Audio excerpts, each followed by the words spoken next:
আচ্ছা দাঁড়াও, তুমি যেহেতু রাফি এখনো আসতেছে না, তোমার ওই রূপান্তরের কিছু অঙ্ক করাই, হ্যাঁ? দশমিক সংখ্যা থেকে কিভাবে বাইনারি সংখ্যা নেওয়া যায়, আর বাইনারি সংখ্যা থেকে কিভাবে ধরো দশমিকে নেওয়া যায়, তারপরে আর সংখ্যা পদ্ধতি কি কি আছে, হেক্সাডেসিমেল আছে, অক্টাল আছে, এই সাইড। অক্টাল আছে। হ্যাঁ, এই চার ধরনের সংখ্যা পদ্ধতি আছে। সবার প্রথমে দেখব যে কোনো দশমিক সংখ্যাকে কিভাবে যে কোনো একটি বাইনারিতে।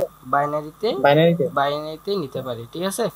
আচ্ছা দেখ, এটা যদিও আমার ওই আজকে ক্লাসের ইয়ার জন্য দিছি লেখাটা, এটাকে স্কিপ করো, আমি এখানে জাস্ট তোমাকে দেখাবো।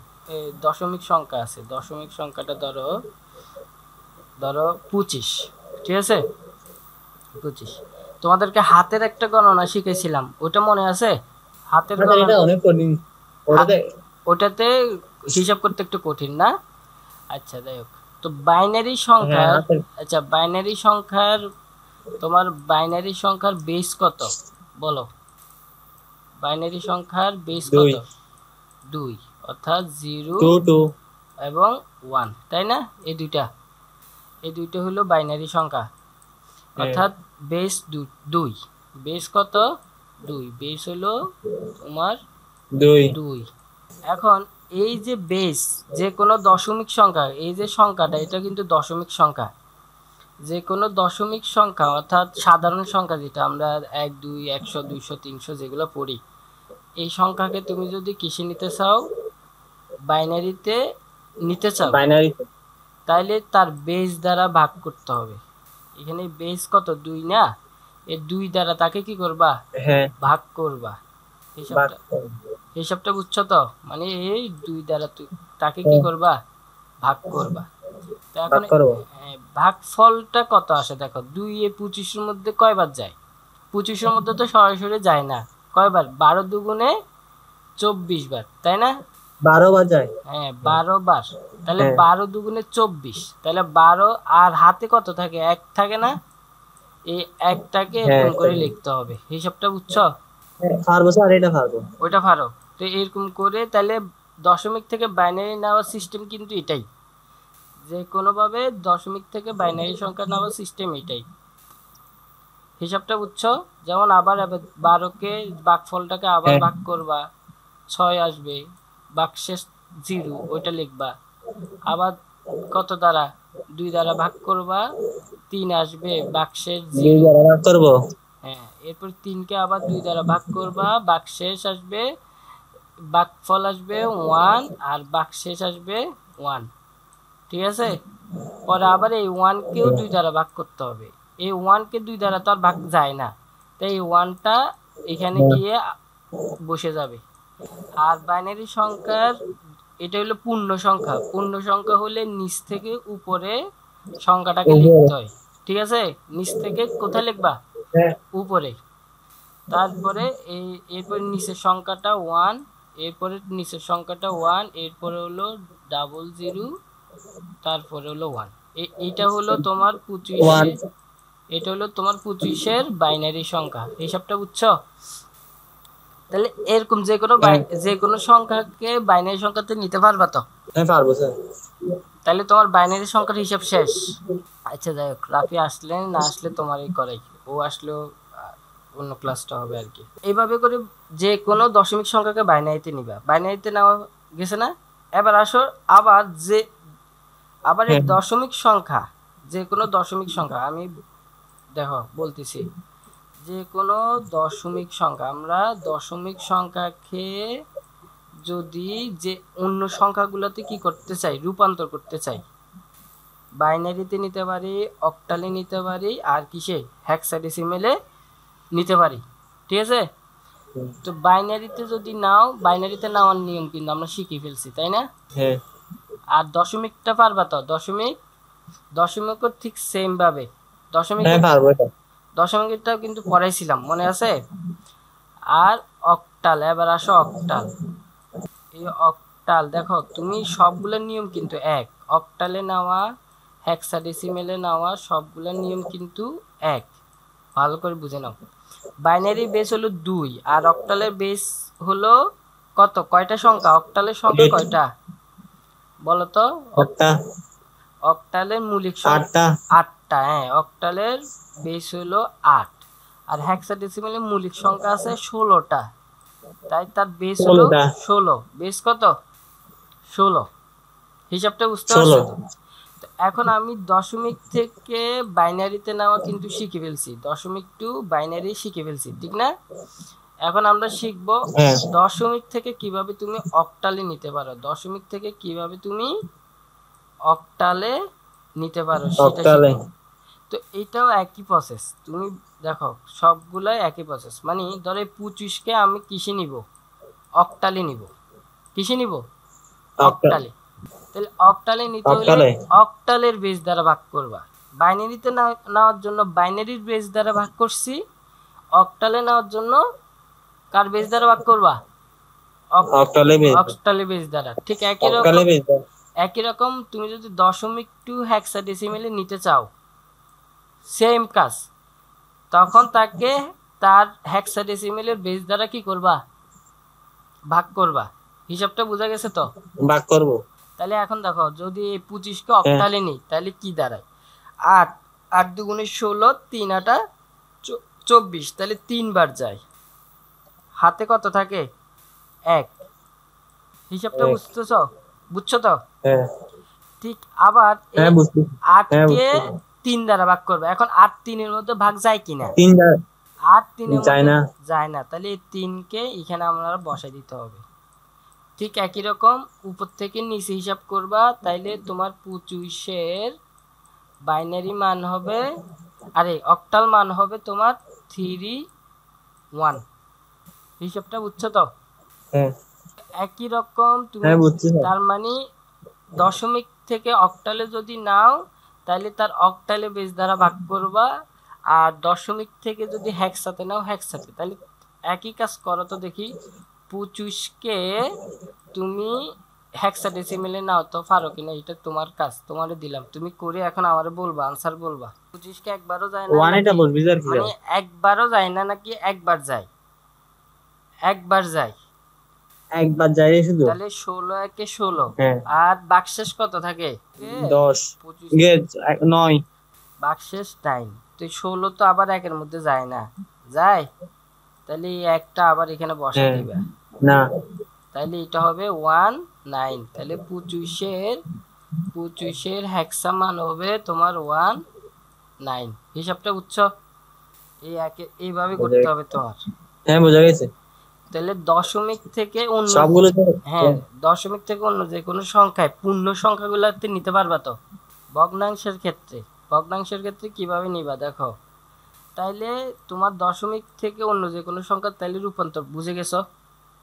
এটা পারবা, ঠিক না? আচ্ছা আসো, যদি আপাতত এইটা পারো তাইলে এখন যে ক্লাসটা করাবো সেটা পারবা, আর বাকিগুলো তোমারে অন্য আরেকদিন এরকম সময় ফেলে করাই দিব, ঠিক আছে? হিসাবটা বুঝছো তো? তোমার নেটওয়ার্ক এখানে ডিস্টার্ব করতেছে মনে হয়, এই জন্য আসছো তো? আজকের ক্লাসে কিন্তু আমরা পূরক, পূরক কিভাবে বের করতে হয়, তারপরে 2-এর পূরক থেকে বাইনারি মান কিভাবে বের করতে হয়, পূরক কিন্তু গত ক্লাসে করাইছিলাম তোমাদেরকে বাসায় বসে, ঠিক আছে? ওইটা। হ্যাঁ ওইটা কিন্তু আজকে আবার দেখাবো।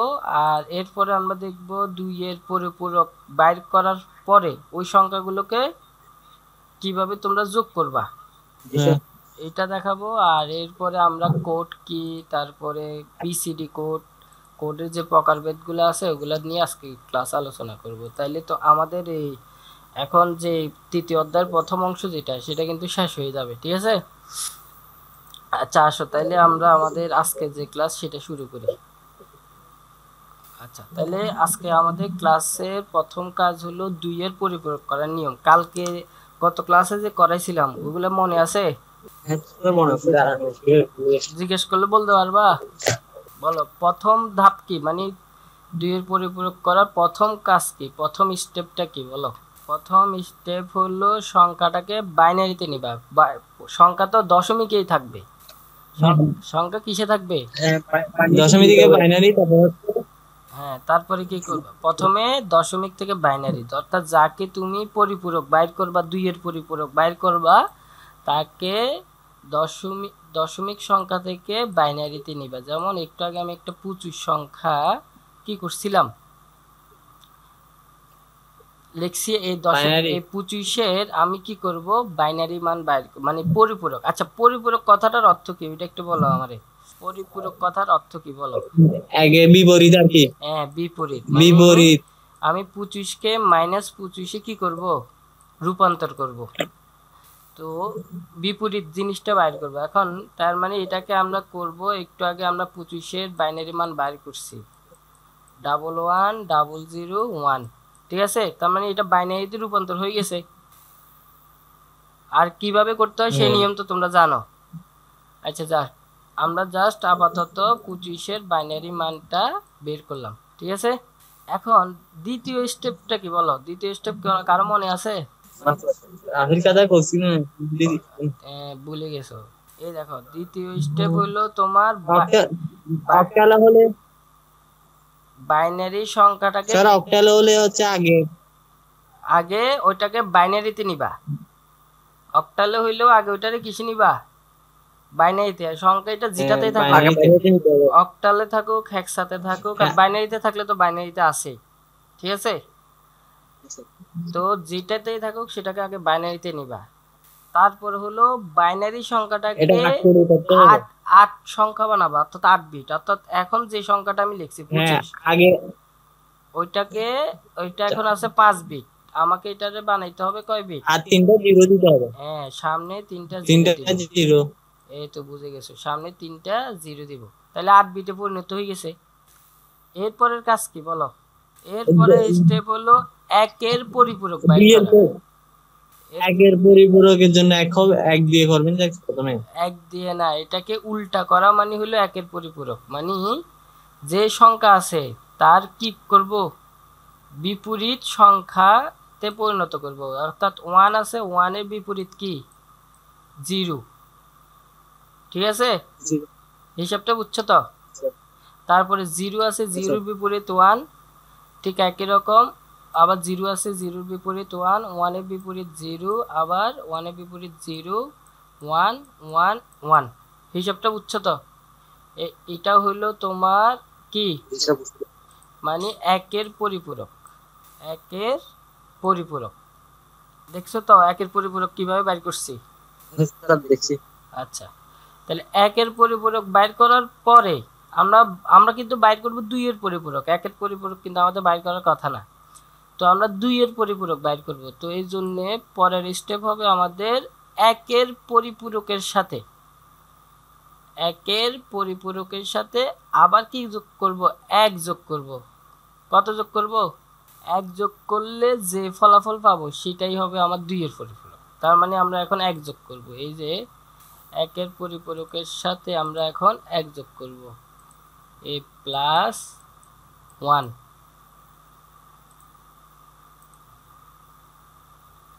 তোমরা যদি কিছু না বুঝো জিজ্ঞেস করবা, তাইলে আমার জন্য সুবিধা, ঠিক আছে? তাইলে এখন 1 যোগ করার ফলে ফলাফল কি হবে এগুলো খাতায় করো, আমি যা করাচ্ছি এগুলো খাতায় করো। তারপরে 1 যোগ করলে এখানে 1 আসতেছে, এটা 1 আসতেছে, এটা 1 আসতেছে, পরে 00001111। তাহলে এই যে সংখ্যাটা পাইলাম এই সংখ্যাটা হলো আমার 2 এর পরিপূরক, মানে 25-এর 2 এর পরিপূরক হলো এটা। স্ক্রিনও সেটা দেখছো তো? তার মানে 25-এর 2 এর পরিপূরক মানে অর্থাৎ -25, এটা মানে হলো আমার -25। হিসাবটা বুঝছো তো? তাহলে এইভাবে করে 2 এর পরিপূরক পাবো। 25টা একটু বুঝেন তো, মানে 25 কিভাবে হয়েছে, ওই 25টা কিভাবে বাইনারিতে গেছে ওইটা? জি স্যার। 25-কে বাইনারিতে যেভাবে নেয় সেই নিয়ম আর কি। অর্থাৎ 25-কে কি করছি বাইনারি এখন না -25 এটা তো 2 এর 25-এর পরিপূরক মানে কি -25 না, মানে আচ্ছা উল্টাটা, হ্যাঁ উল্টা, মানে পরিপূরক মানে তো উল্টা। তার মানে এই যে মানটা পাইলাম এখন এই মানটা হলো 2 এর পরিপূরক, মানটা কি এই মানটা হলো 2 এর পরিপূরক, আর এই তার মানে এটার ফলাফল হলো -25। হিসাবটা বুঝছো তো? এখন আসো এখানের মধ্যে, এখানের সংখ্যা কয়টা টোটাল? 8টা তো নাকি? হ্যাঁ স্যার এই 8টা। 8টার মধ্যে সবার বামে যে সংখ্যাটা থাকে, যে সংখ্যাটা থাকে 1। এখানে কত লেখা, 1 লেখা না? এই 1 লেখা থাকা হ্যাঁ মানে স্যার। হলো এটা ঋণাত্মক হিসাব। আচ্ছা তার মানে কোনো কিছুর পরিপূরক দেওয়া আছে, সেটার সর্ববামে 1 লেখা আছে। দেখো আমাদের ক্লাসটা এখন শেষ হয়ে যাবে, তোমরা দ্বিতীয় লিঙ্কে ঢুকো, ঠিক আছে? এখন যেটা এটা শেষ হয়ে যাবে একটু আচ্ছা পরে, স্যার। 5 মিনিট পরে শেষ হয়ে যাবে, তোমরা দ্বিতীয় লিঙ্কে ঢুকবে এটা শেষ হওয়ার সাথে সাথে। আচ্ছা, তার মানে আচ্ছা স্যার। এই যে 1 লেখা আছে মানে এটা মাইনাস মান, হিসাবটা বুঝতে পারছো তো?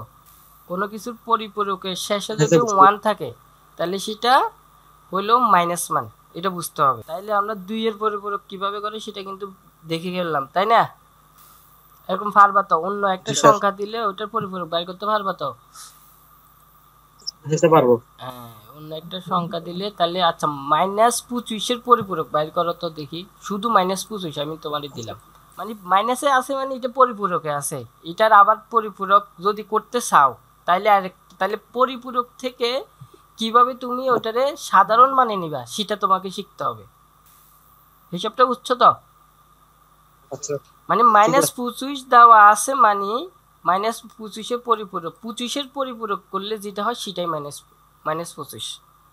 25-এ পরিপূরক করবো না তো, 25-এ পরিপূরক হ্যাঁ করার স্যার। জন্য 25-কে আগে কিসে নিবা? বাইনারিতে নিবা।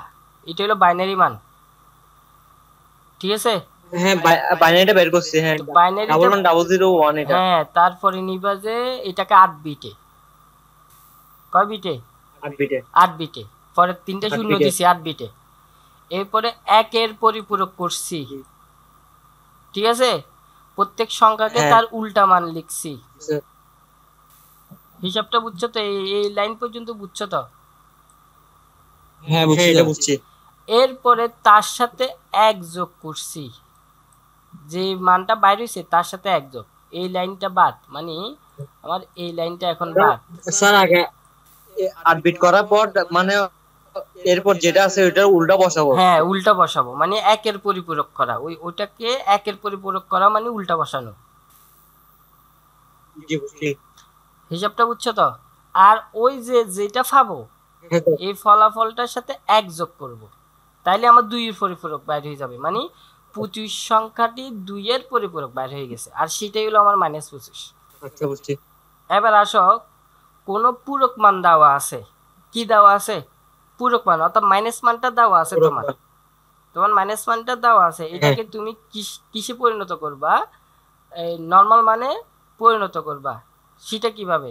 এখন আমরা সেটা প্লাসে প্লাসে এখন আসো, এখন তুমি এটা দ্বিতীয় লিংকে ঢুকো, ওইটাতে ঢুকি, তাহলে পরিপূরকের হিসাব তো বুঝে গেছো? হ্যাঁ স্যার বুঝছি। আচ্ছা ঠিক আছে, তাহলে আমরা এখন শিখবো মানে উল্টা কিভাবে করবা, মানে পরিপূরকের মান দেওয়া আছে, পরিপূরক থেকে তুমি কিভাবে মানে নরমাল মানে নিবা, অর্থাৎ এটার আসল মান যেটা সেটা বাইর করবা, বিপরীত যেটা সেটা বাইর করবা। স্যার ভিডিও এটা সেভ থাকবে না? হ্যাঁ হ্যাঁ, এটা ভিডিওটা পরে তোমাদেরকে আমি দিয়ে দিব, এটা হওয়ার পরে রেকর্ডিং হইতেছে তো, আমি মিস করছি তো। এই তো রেকর্ডিংটা পরে, আমি এখানে মিস অনেক কিছু মিস করি। রেকর্ডিংটা তুমি আবার পাই যাবা, এই জন্যে ইয়া করাচ্ছি যেন তুমি সেকেন্ড টাইম বসে বসে আবার দেখতে পারো। আচ্ছা, এখন আসো আমরা 2-এর পরিপূরক থেকে বাইনারি মান বের করবো। এখন প্রথম ধাপ হলো চিহ্নবিদ দেখে আগে এটা ধনাত্মক নাকি ঋণাত্মক সেটা তোমাকে নিশ্চিত করতে হবে, অর্থাৎ যে মানটা দেওয়া থাকবে সেটা চিহ্নবিদ দেখবা। চিহ্নবিদ দেখলে, চিহ্নবিদ কোনটা মনে আছে তো? একটু আগে দেখাইছিলাম যে যে সংখ্যাটা দেওয়া আছে সেটার একেবারে সর্ববামের মানটা, ঠিক আছে? অর্থাৎ এই মানটা আর কি সর্ববামের এই মানটা, এখানে যদি কত থাকে? 1 থাকে তাহলে মাইনাস, আর যদি 0 থাকে তাহলে সেটা হইলো প্লাস। হিসাবটা বুঝছো? হ্যাঁ স্যার এখন আসছে। আচ্ছা, তাহলে আমরা এই সংখ্যাটাকে, এই যে এখন এখানে যে সংখ্যাটা বইতে দেওয়া আছে 100 3টা 0 1 0 1 1, ওকে, এই জিনিসটাকে আমরা কি করব, বোর্ডে গিয়ে করি। এখন 2 এর পরিপূরক থেকে বাইনারি মান বের করার নিয়মগুলো এখানে দিয়ে দিলাম। এখন আমরা এটারে এই বোর্ডে গিয়ে করব। আসো, তাইলে প্রথম কাজ হলো, এটা যেহেতু ঋণাত্মক, এটা কি দেওয়া আছে, এখানে 1 দেওয়া আছে। সবার বামে কত দেওয়া আছে? 1 দেওয়া আছে। এতটুকু আসছে তোমাদের এখানে? সবার বামে কত দেওয়া আছে? 1 দেওয়া আছে। তাইলে এই 1 যেহেতু আছে, এটা ঋণাত্মক মান, তাই এটাকেই আমরা পরিপূরক করব। যেমন ওই আমরা নর্মাল মানকে পরিপূরক করছিলাম, মাইনাস মান করছি। এখন যেটা ধনাত্মক সেটাকে পরিপূরক করতে হবে না, যেটা ধনাত্মক নাই, ঋণাত্মক, সেটারে 2 এর পরিপূরক থেকে বাইনারি মান বের করব। হিসাবটা বুঝছো তো? এখন আসো আমরা এটারে তাহলে সবার প্রথমে সংখ্যাটাকে উল্টাবো। সবার প্রথমে সংখ্যাটারে একটু উল্টে দিই। উল্টালে কত আসে? উল্টালে 1 এর বিপরীত 0, আবার 1 এর বিপরীত 0, আবার এই 0 বিপরীত 1, 1 এর বিপরীত 0, এরপর 3টা 0 বিপরীত 3টা 1, এরপর 1 এর বিপরীত 0। ঠিক আছে? এরপরে তার সাথে 1 যোগ করবা। এরপরে 1 যোগ করলে হবে 1 0 1, তারপরে হলো 0 1 1 1 0। হিসাবটা বুঝছো তো? কথা শুনতেছ? স্ক্রিনে যেটা করছি এটা বুঝছো তো? আচ্ছা, দেখি বাইর করতে পারো কিনা। তোমরা বাইর করছো, দেখি ফলাফলটা কত আসছে। ফলাফলটা আসছে 0 3 4 1 0 1 0 1। এখন এটার মান কত আসছে? এখন দেখো এটার বাইনারি মান কত আসছে, এটা বাইর করতে পারবা? আরে বাইনারি মান দেওয়া আছে, দশমিক মান বাইর করবা। দশমিক মান বাইর করার নিয়ম মনে আছে তো? কিভাবে করতে হয়? 104 হ্যাঁ, 016 এটা প্রথমটার পাওয়ার কত? 2 টু দি পাওয়ার, এটাকে কত দ্বারা গুণ করতে হয়? 2 টু দি পাওয়ার 0 দ্বারা না? 0 দ্বারা, তো 0 করলে ওইটা মান 1। আর পরেরটা 2 to the power 1, 2 to the পাওয়ার 1 মানে হলো কত? 2 গুণ 0। হিসাব বুঝছো? হ্যাঁ বুঝছি স্যার, বুঝছি। বুঝছি। তাহলে 64 যোগ করলে কত হয়? 117। হ্যাঁ স্যার, কত হয়েছে? 117। ঠিক আছে? -1 ছিল, তাই না? এই -1 ছিল, মানে 1 ছিল, 1 ছিল, তার মানে এটা হলো মাইনাস। যেহেতু 1 ছিল, প্রথমে 1 ছিল, তাই এটা হবে মাইনাস। ফলাফল হবে মানে এটার পূরক মান হবে -1017। হিসাবটা বুঝছো তো? মানে এটা থেকে নরমাল মানে প্রকাশ করলাম, এই সংখ্যাটাকে নরমাল মানে 2 এর পরিপূরক মান ছিল, সেটাকে নরমাল মানে প্রকাশ করলাম। তাইলে বলো নিয়মটা কি কি বলো। আবার প্রথম হইল চিহ্নবিদ থেকে দেখে ধনাত্মকটা ঋণাত্মকটা নিশ্চিত করতে হবে। আর যদি ঋণাত্মক হয় তাইলেই সেটাকে আমরা কি করব, তার 2 এর পরিপূরক থেকে হ্যাঁ 2 এর পরিপূরক থেকে নরমাল মানে নিব। আর সেটার জন্য সংখ্যাটাকে উল্টাই দিতে হবে, তারপরে 1 যোগ করতে হবে, তারপরে প্রাপ্ত সংখ্যার দশমিক মানটা কি করতে হবে, বের করতে হবে। হিসাবটা বোঝা গেছে তো? আচ্ছা এসো, এবার হলো আসল কাহিনী। এখন আমরা এত কিছু যা শিখছি এগুলো হলো আমরা যোগ বিয়োগ করার জন্য শিখছি। আর এটা থেকে প্রশ্ন আসে যে 2 এর পরিপূরক ব্যবহার করে যোগ বিয়োগ করো, অথবা